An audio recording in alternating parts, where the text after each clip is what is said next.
bestowed upon them to deprive any person of any right or privilege protected by the Constitution or the laws of the United States. That is a violation of federal criminal law. It must be proven that the subject took action or did not take action when he or she knew that was wrong and chose to do it anyway. As with all matters, the investigation in this case will be comprehensive and will be conducted with the highest integrity as the community would expect. For those that aren't aware of my background, prior to being the United States Attorney for the District of Minnesota, I was a judge in Dakota County for over 8+ years. Having sat on that side of the bench and having presided over a multitude of trials, I can tell you, I can tell the community, I can tell everybody interested that it is critical, it is essential, it is imperative that the investigation is done right and done right the first time, and that is what we are going to do. This has been a rapidly evolving situation. We first learned of it in the early morning hours of Tuesday. The FBI reached out directly to me, and we have been working on this case nonstop since we were notified.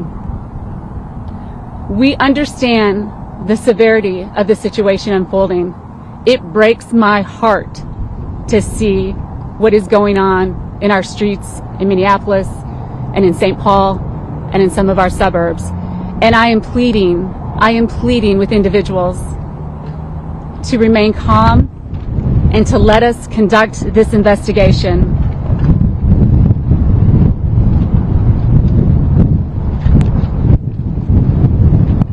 Give it just a minute before I blow over. We share with the FBI and we share with our state partners who are conducting parallel but independent investigations, so that is clear. We have two different investigations and conclusions and recommendations that will come from those to each of our respective offices, but we share an unwavering commitment to see that this investigation is done right, that it's done forthwith, that we act with dispatch, and that we live up to the standards the community demands. Our highest priority is that justice will be served. With that, I am going to close my comments and turn it over to Special Agent in Charge, Reiner Drolshagen from the FBI.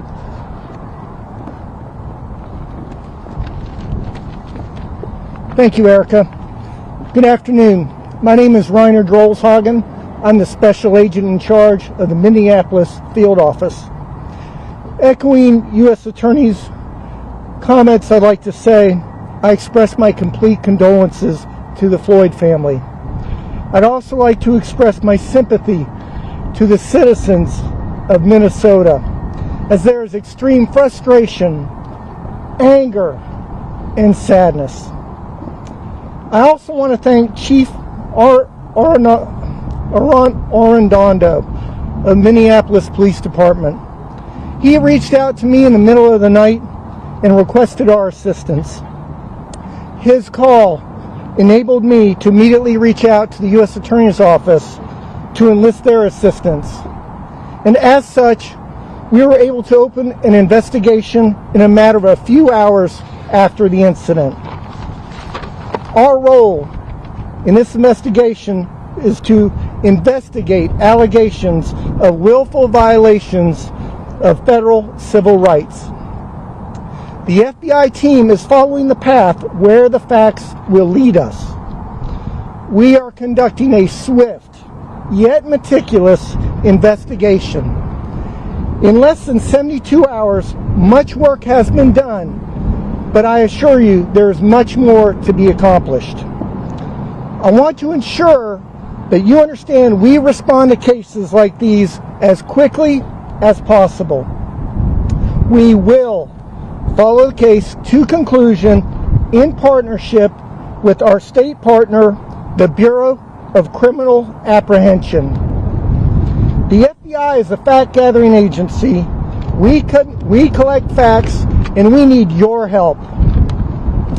We're asking everyone that was present before, during, and after the incident to come forward to help us build the best picture of what occurred. Each little piece of the puzzle helps us complete the big picture.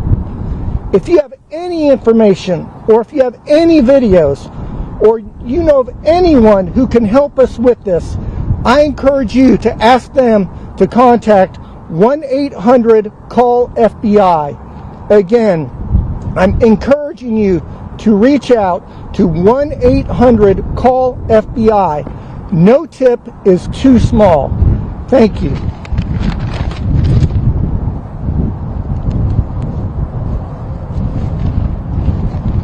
Good afternoon. I'm Mike Freeman, Hennepin County Attorney. We are the principal prosecuting agency for the state and the criminal side. Initially, I want to say that my thoughts and those of my office continue to be with the family and the friends of George Floyd. They know they are hurting over this senseless death. The manager of our Victim Services Division has been in touch with George Floyd's family on several occasions and is keeping them updated on what is happening in this case. They are aware that the Minnesota Bureau of Criminal Apprehension, better known as the BCA, the Hennepin County Medical Examiner, and the Hennepin County Attorney's Office are moving as quickly and thoroughly as possible. I've also been in direct consultations with Governor Tim Walz, with Attorney General Keith Ellison, and others in the state, the city, and the county to discussions on this case. As many of you know, the Hennepin County Attorney's Office is one of very few prosecution offices in the United States who have successfully charged and convicted and obtained a guilty verdict against a police officer for unreasonable use of deadly force. We have developed a detailed plan for that prosecution, and with the BCA, a detailed plan for investigation. Our office has been flooded with calls, many as 1,000 a day, as well as email and social media from people in this jurisdiction, in this state, and throughout the country. The main question is, what are you going to do about the murder of George Floyd? Well, I've just described what we're going to do. We are going to investigate it as expeditiously, as thoroughly, and completely as justice demands. Sometimes that takes a little time, and we ask people to be patient. We have to do this right, and that's what we'll do. I also want to tell you that our office has led the nation in openness on these types of cases. When we decide to charge an officer, we put the criminal complaint on our website. If we decide that the evidence does not support a criminal charge, we put our report and all our evidence on the website for all to see. When we make the decision in this case, we will do the same. What I can assure the citizens of Minnesota, we will do it as quickly as we can do it as possible. We'll do it as quickly as possible. I think Drew Evans from the BCA is next. Drew? Thank you, County Attorney Freeman. My name is Drew Evans. I am the Superintendent of the Minnesota Bureau of Criminal Apprehension. First, I'd like to share with my colleagues here in expressing my deepest thoughts and sympathies to the family of George Floyd, the heartbreak that they're going through in the community as a whole. This is a difficult time for our entire community as they mourn his death. The Bureau of Criminal Apprehension began this investigation immediately after this incident occurred. When we were contacted by the Minneapolis Police Department, agents were deployed, including our crime scene, immediately began gathering evidence, talking to witnesses, and then working immediately with the County Attorney's Office, discussing our findings and what we had at that time. Next, over the night, as was indicated, the FBI was contacted. I spoke with Chief Arredondo. He informed me he was contacting them, and that was a contact we all welcome in this process. We're working very collaboratively together through this process. Our agents are working closely together. We've deployed numerous resources. We brought in agents from all over the state, recognizing the importance of an expeditious, quick investigation that is still thorough, independent, and unbiased by all of our organizations. Those findings will be turned over to the county attorney on the state side, and on the federal side, as noted, to the United States Attorney's Office. The same thing we share as the FBI did. We want any citizen, anybody who was there that witnessed this event, that has information that would be helpful to our investigation, to either call the FBI tips line or 651-793-7000, which is the BCA Operations Center. My perspective is we want citizens to go wherever they are most comfortable, whichever line they are, so that we get all of the information in this case so we can conduct the most thorough investigation possible. And with that, I think we'll turn it over to the U.S. Attorney and County Attorney for questions. And so at this point, we're going to open it up for questions. I can tell you, I'll start by saying we've got questions too, and we're getting answers to those. We're doing our best. We're digging in. But we do, and I want to echo what my law enforcement partners said, we need the community's help. There were folks there on the scene, not folks that we couldn't identify necessarily at the time. We need to know who they are. Come forward. If you have a video, please share it. We want to do, as quickly as we can, a thorough investigation to get answers to those questions. And I know that I saw the first hand going up was in front of me, ma'am. You had a question? Yeah, sorry. What do you, I mean, tonight, this doesn't sound good for protests tonight. Twitter is already saying what you guys are announcing today. You know, they were hoping for maybe charges when you guys stepped out for today because we're not getting charges. Are you worried that that's going to ignite more riots tonight? My hope is that getting it out through you, that the community will understand that we are taking this seriously, that we're working as quickly as possible, so the community understands we don't announce investigations typically. As you, the media, knows, it's unusual for us to come forward and tell you about an investigation. As the United States Attorney, we're counseled that we are not to talk about that until the time of the conviction, typically, or in some cases, perhaps charges. It's really imperative that the community understands how seriously we're taking this and how quickly and swiftly we are moving on this. And so my hope with that is that people will understand peaceful protests are always acceptable. That is the cornerstone of our justice system, is that people have the right to say how they feel and to talk about their feelings and to protest peacefully, but the obstruction and the destruction of property and harm to individuals has got to stop. We are one Minnesota. We're at our best when we're at our worst, and we've got to come together and stop the needless and unnecessary destruction of property and harm to human life. Sir, Can I add something? you may. Yes. This state is well known and has a strong reputation for firm and thorough First Amendment advocacy. We support peaceful demonstrations. I had a long talk today with Reverend Jesse Jackson, who came at the request of Attorney General Keith Ellison and the governor, and I believe Reverend Jackson will be speaking and asking for peaceful protests today. Peaceful protest is good. It advocates our rights, and it also calls forth the witnesses that the United States Attorney wants us to come forward. Violence does not. Violence hampers our case. It takes valuable police resources away from our investigation, and it also harms innocent people who had nothing to do with that. It gets in the way of our work. So we're asking, please, say what you need to say, demonstrate how you need to do. That is in our Constitution, and all of us believe in that. But please, don't destroy an innocent person's property who had nothing to do with it. 7 minutes. He is clearly struggling to breathe during that time, and I think people will be hard-pressed to understand how he can bring charges, at least against the officer who had his knee on that man's neck. It's a violation of my ethics to talk and evaluate evidence before we announce our charging decision, and I will not do that. I will say this, that video is graphic and horrific and terrible, and no person should do that. But my job in the end is to prove that he violated a criminal statute. And there is other evidence that does not support a criminal charge. We need to wade through all of that evidence and to come through with a meaningful determination, and we are doing that to the best of our ability. Okay, just say. When it comes to the African American community, and we're here, so a lot of us came down to actually call for peace. But when you guys are asking for them to be patient, they're saying that there was no patience when it came to George Floyd, when he begged and pleaded for his life.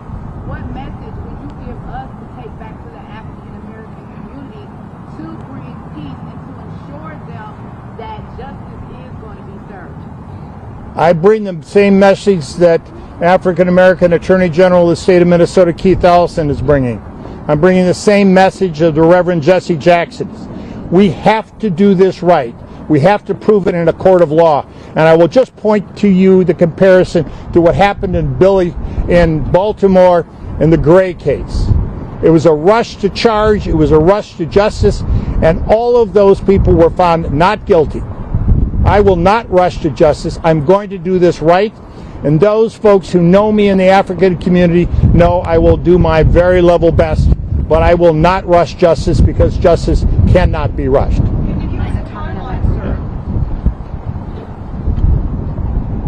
Thank you for that. It was wonderful to hear you say that you came down with other members of the community to ask for peace. And that's probably the most positive thing I've heard here all day. So I cannot begin to thank you enough for that.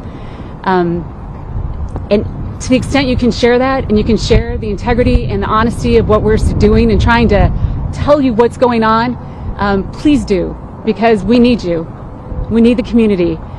But it's really important that we emphasize that everybody in the United States is entitled to due process of law. And due process of law requires us, as prosecutors, as law enforcement officers, to make sure that we've done a careful investigation. And it requires us, as I told you, I tried as a judge, I presided over hundreds of cases, including first-degree murder cases. I cannot emphasize enough how important it is that all your ducks are in a row before you make that charging decision. But you can't undo what you've done if you rush. But if you take that time, you're going to do it right the first time, and you're going to get it done the first time. Mike, I have a question about National Guard coming in now. I mean, there sounds like fear and worry that this is going to escalate. Thoughts on Guard? Well, first off, the decision to call in the National Guard is the governor's decision, and I support his decision. Second, since I've been Hennepin County Attorney, I try to be the best prosecutor I can be and run the best office, and I try to stay out of other people's business. Okay, so the on the streets and the law enforcement is not my business directly. I do encourage people not to do dangerous things and to harm other people or property, but I could say to you that we just can't rush this. I've been involved in a number of these investigations. The BCA has got their most veteran people, and they are good. I have leading the prosecution team the two prosecutors that brought justice in the Justine Damon case. And as I said to you earlier, it's one of the few successful murder convictions of a police officer or using force in the country. And I had a lot of pressure to hurry that, to do it quickly. You can't do that. These need to be done right. Please.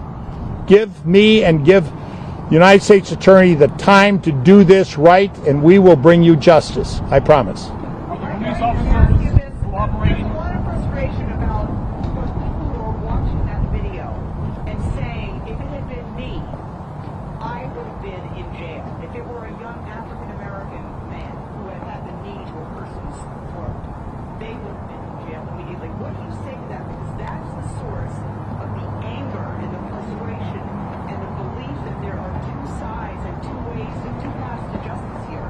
You have the police officers and privileged people and the path for everyone else. Esme, as you know from covering these kind of cases for a long time, Each of the facts are different, and each of them have to be addressed differently. I assure you that if the person who had committed the act, and I do not condone or respect the act done by the police officer to Mr. Floyd. That was excessive and that was wrong. The question in my business is it criminal? That's what I have to prove. And you know, if there are cases that you can quickly and easily evaluate, most of the cases, particularly cop use of force cases, are specifically more complex and have to be done right, and we're committed to doing it right. Sir, you. Police officers Can I answer? I want to answer that question as well, if I may. You know, it's important for I 100% agree with you. That is the question, right? It is the question that people in my office are asking. It's a question. We were all feeling the pain of watching that. But this is what needs to be understood is, and I know you all understand this, but to the extent I'm speaking to the community, police officers, by the nature of their job, have the authority to use a certain amount of force when they're executing their duties faithfully and honestly and in accordance with their policies. And so a police officer, a law enforcement officer, has, within the latitude of their scope of duty, the ability to use the right amount of force, but not excessive force. Not excessive force as defined by the law. And so that is what we're looking at with respect to any federal criminal violation of civil rights, is that issue of excessive force. Okay, one more question, one more. Eric, on the police officer relationship between George and your office, and particularly I can tell you that every United States attorney of all my colleagues that are out there, we are vested with doing what's right for our state at the time. Of course, we're part of the Department of Justice. William Barr, I report to the DAG, who then reports the Deputy Attorney General, who then reports to the Attorney General. But every United States attorney is given the discretion in their community to pursue the charges and to follow the leads where they are and to pursue the case as they deem appropriate. I am, however, keeping my boss in communication, in briefing, so that he understands the investigation that's going on here in the state of Minnesota. I should have made clear, too, one thing, and I know it was in our statement that we issued last night, but on our team of experienced trial attorneys, which are the most experienced in my office, I can tell you I've been in viewing the evidence with my criminal chief, with my first assistant, United States Attorney Anders Folk, with my deputy criminal chiefs. We're all in there together. But we're also partnering with the Civil Rights Division from Department of Justice. The Civil Rights Division has an experience of doing these cases nationally. They bring with that expertise of understanding the requirements of 18 U.S.C. 242, which is the violation of law that we're specifically addressing. And so, yes, we are partnering with Department of Justice to use their expertise and their resources, but we are leading the investigation, and we are working collaboratively with our state and local partners and federal partners. The President is actively monitoring the situation, but I have not spoken to the President directly, no. Can you give us a timeline?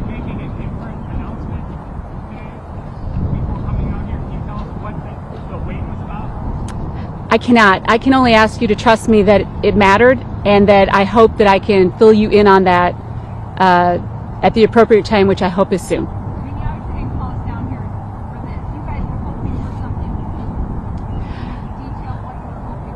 I'm going to say the same thing again, but I appreciate the tenacity of asking the question again. I would not have needlessly wasted your time. It was important that the community understand that we are actively involved in this investigation. We are working round the clock. We have been for the last 72 hours and will continue to do so to see that justice is done. Again, we're going to do it right, but we will act with dispatch, and I will keep all of you informed as soon as there's another development, and I will make sure that you, I promise, do not have to wait. Again, we'll have it timed right. Okay, thanks everybody. Appreciate you coming. Thank you. Good to see you, Courtney.